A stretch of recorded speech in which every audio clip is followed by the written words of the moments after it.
et fabrique son vaisseau, fabrique son sucre. Alors je ne sais pas si vous connaissez comment fonctionnent les rôles, comment le moulin est alimenté en canne. Est-ce que vous savez? Alors si vous me dites-moi deux bouteilles. Je vais vous indiquer comment. Alors celui-là, on sent finalement, il est abîmé comme la majorité des moulins de grande tête, des moulins. Celui-là, c'est un moulin qui est abîmé, mais si vous voulez voir un moulin en fonctionnement, près du musée à Moula. Non, pas exemplaire, merci. Près du musée d'Amoiseau. Près de la boutique d'Amoiseau, vous avez un moulin. Alors vous savez comment le moulin est alimenté? Alors il y a ce qu'on appelle des rôles. Des rôles qui tournent. D'accord? Et hein? Oui. Alors les rôles. Alors c'est Moulaka Metekan là. D'accord? En général, ce sont les esclaves qui ont c'est les femmes esclaves particulièrement. Et comme ça se passe souvent la nuit, quelquefois elles s'endorment. Alors vous imaginez qu'en plus de la canne, il y a le bras passe aussi. Et pour résoudre le problème, on savent. Donc c'est déjà parti. Donc il y a eu beaucoup d'esclaves mutilés. Alors vous allez me dire, mais pourquoi après le milieu du 19e siècle, on n'a pas conservé les moulins? Alors au milieu du 19e siècle, la plupart des usines sucrières vont apparaître. Pourquoi? Parce que d'abord, on a un tremblement de terre en 1843 qui va détruire la plupart des moulins en février 1943, le grand tremblement de terre. Et ensuite, la production avec le moulin n'est pas rentable. Quand il n'y a pas assez de vent, on n'obtient pas tout le vaisou. Le vaisou, ça veut dire le jus. Quand il y a trop de vent, le vaisou déborde. D'accord? Donc, il y a un souci, il faut rentabiliser. Alors, il y a quelqu'un, un technicien, un spécialiste, un ingénieur, il s'appelle Dobré. Il va proposer de créer des usines sucrières. Donc à partir de 1844, la première usine sera Zévalos. Ensuite, donc on aura Zévalos, on aura d'autres usines à partir de 1860, Darboussier, Courcelles, Beauport, etc. Et alors pourquoi l'usine, on dit qu'elle est centrale? Alors qu'avec les moulins, chaque habitation avait son moulin. Avec les usines, c'est plusieurs habitations qui ravitaillent l'usine. Donc si bien qu'à partir de 1844, la majorité des moulins cessent de fonctionner et on a des usines centrales.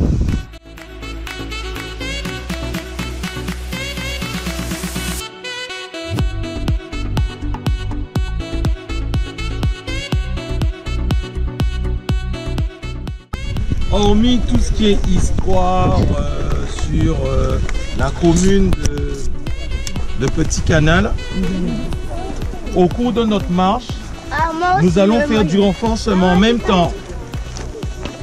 Ok? Nous allons travailler une partie qui est, on va dire, qu'on aime tous. On va travailler la partie...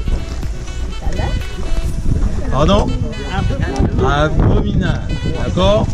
Alors vous allez vous poser comment nous allons faire. Alors, en marchant,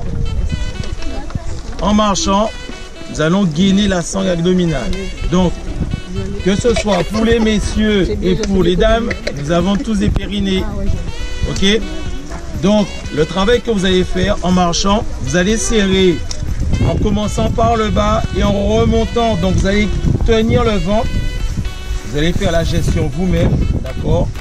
Compter peut-être jusqu'à 10, jusqu'à 15, mais vous allez serrer le plus fort que possible, tout en marchant. Mais vous respirez aussi, hein. On va pas quand même s'asphyxier, ok? Mais respirez et vous allez cliner le ventre, d'accord, en marchant. Donc ça va vouloir dire, donc en marchant, on va se faire du bien en même temps. Donc on va pouvoir travailler toute la sangle abdominale, ok?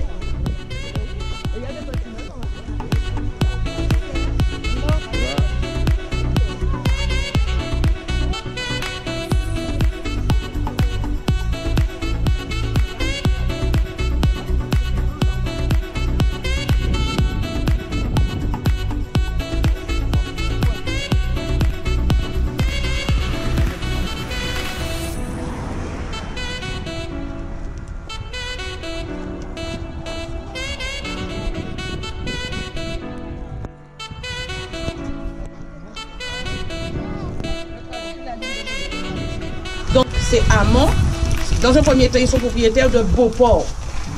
Ce sont eux qui vont créer l'usine de Beauport. Et vous savez, c'est son fils Ernest qui va gérer la succession. Alors quand on parle de souk, c'est simple. Souk, c'est Meta nègre, Meta blanc, Meta tout Norganter. Et la carte que je vous ai envoyée, vous avez plein de noirs et blancs. C'est toutes les propriétés. Scouté possédait Courcelles, il possédait Gentilly. Nous, ça donne connaître Gentilly. C'était le patron d'Argousier. Donc, comme je vous dis, c'était mettre à Norganter, mettre à nègre, mettre à blanc, mettre à bête, mettre à moule, mettre à toute vitesse. Et Souk, on ne le sait pas, a été président du Conseil général pendant très longtemps.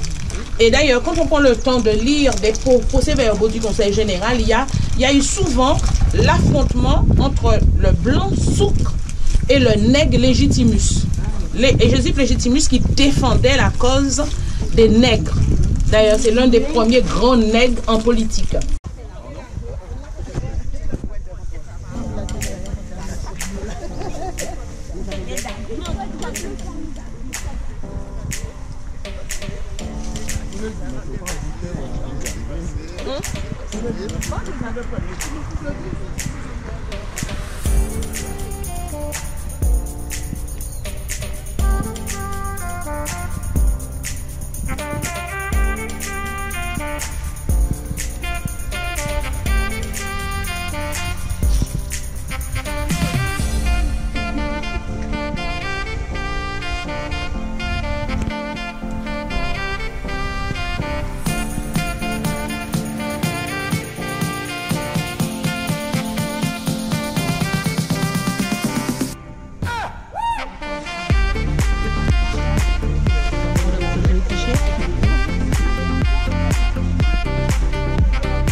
Attends, David, c'était quoi? C'était le gros bonnet de sang vidéo?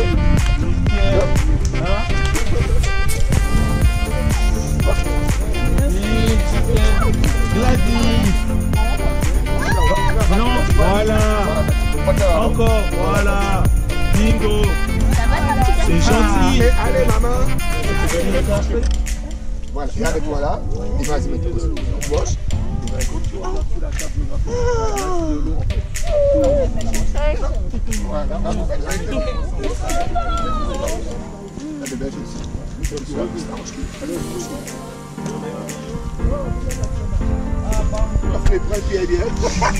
Et j'aime là, la boule là, j'aime là. La roche qui Attends-nous. Ah, mais c'est que Rossel va faire. Qui est ça? Vous pouvez faire évacuer.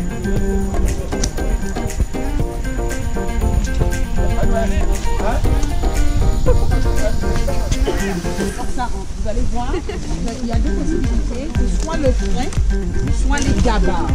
Les gabarres qui empruntent un canal, d'accord? Et d'ailleurs, il y a une gabarre immergée quelque part là, j'espère que vous voyez, on voit encore les traces. Parce qu'il y a un petit canal Et il y a un grand canal, le canal de Gachette.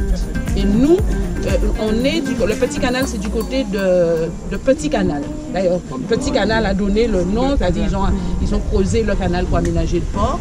Et par ici, là, le canal qu'ils empruntaient, c'est le canal de Gachette, le grand canal. Je ne sais pas si vous connaissez certainement le barrage de Gachette, le pont de Gachette.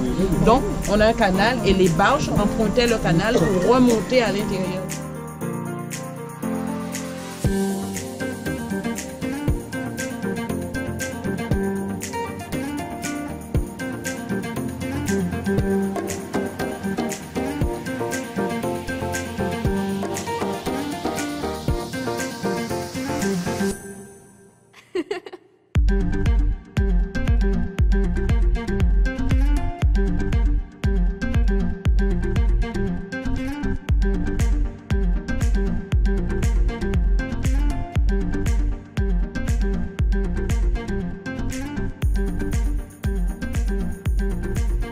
Ici, nous nous retrouvons sur le site de Boutiran. C'est une zone qu'on peut considérer comme étant une zone stratégique pour l'industrie sucrière de l'époque coloniale.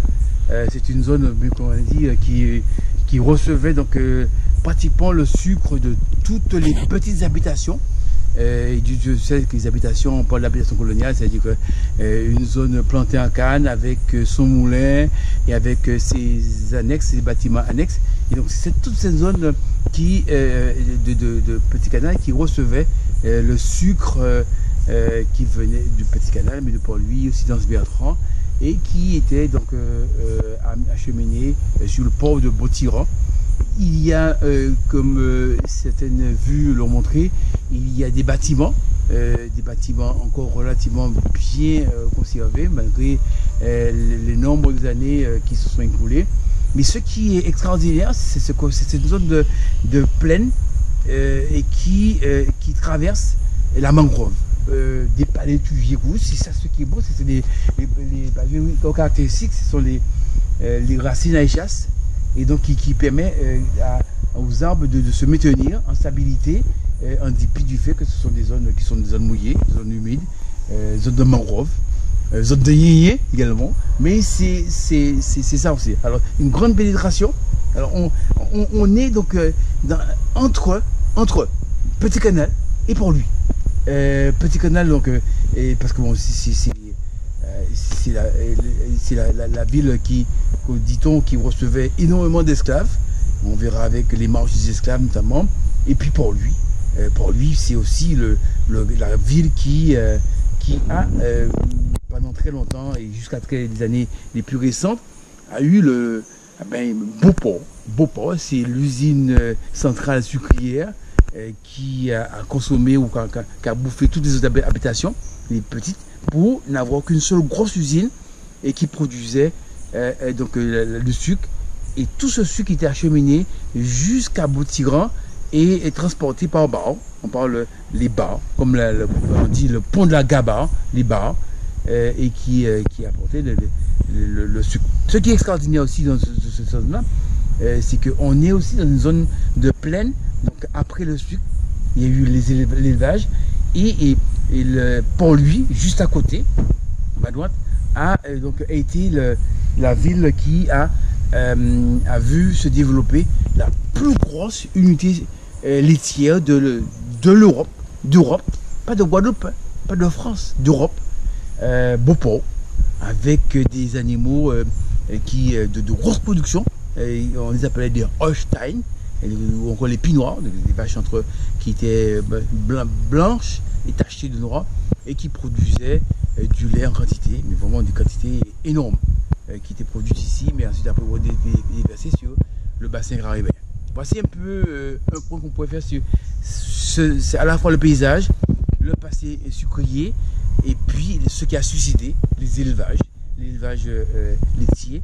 Et puis aujourd'hui, Beauport est devenu Beauport Pays de la Canne, un lieu touristique où il y a encore un petit train qui permet donc aux touristes de revisiter un peu ces lieux avec son histoire et ses vestiges.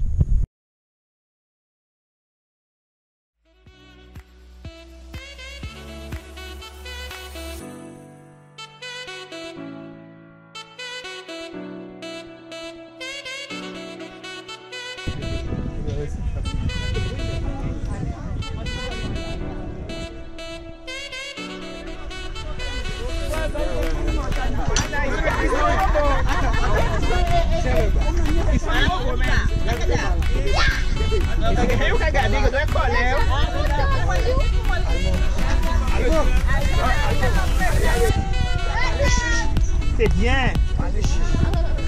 Allez, allez. C'est bon? C'est bon. Pas aller vite là, pas aller vite là. Molly bye. Molly boucle là. Molly boucle. Tiens, viens arrêter. Voilà. Allons. Marchez! Marchez!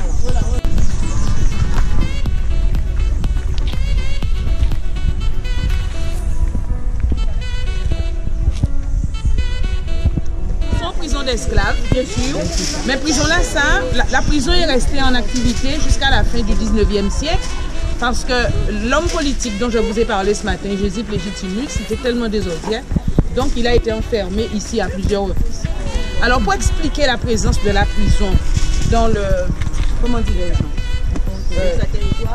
dans cette partie de Petit Canal, c'est-à-dire dans le bas de Petit Canal, il faut savoir que le bourg de Petit Canal, qui s'appelait autrefois, tu as dit ce matin, Mancheligné, se trouvait en bas. Et on a un port, c'est très important. Mais comme il y a une mangrove, ni moustique, ni tous les inconvénients de la mangrove, et progressivement, la population, et particulièrement les maîtres machin chose, ils vont s'installer en haut monde là. D'accord, à l'endroit où nous avons Petit Canal maintenant. Et sur le port, vous allez voir, en regardant à votre gauche, en avançant, vous allez voir qu'il y a plein de vestiges. Ce sont les anciens entrepôts. Et quand nous gravirons les 49 marches, les 49 marches avaient comme objectif d'assurer la liaison entre le bas, le port, et le haut. Et en haut des marches, on avait un marché aux esclaves.